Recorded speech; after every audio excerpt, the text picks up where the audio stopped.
prašini kraj kamina broji vreme davne sate koji neće da se vrate.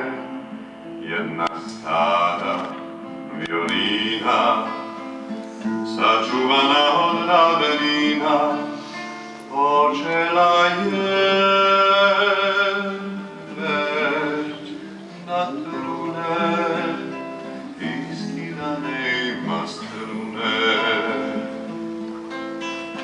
Ruke veštog čarobnjaka, duge kose bledog lika, jedine bi život dale toj starici tužnih živca.